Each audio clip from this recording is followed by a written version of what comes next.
যশোরের মনিরামপুরে মোটরসাইকেল নিয়ন্ত্রণ হারিয়ে গাছের সাথে ধাক্কা লেগে 2 আরোহী নিহত হয়েছেন।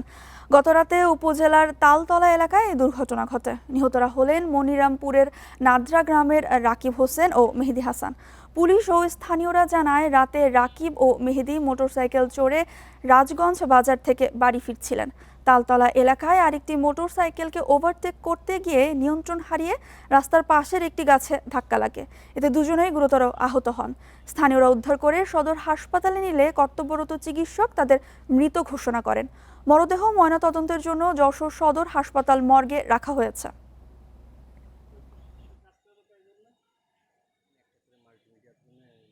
আমরা যখন পেয়েছিলাম, তখন আমরা মৃত পেয়েছিলাম। প্রথম কোনো ভাইটাল সাইন পাইনি। পরবর্তীতে আমাদের ক্লিনিক্যালি আমরা ডেট ডিক্লেয়ার করার জন্য আমরা তার ইসিজি করাই দুইজনেরই।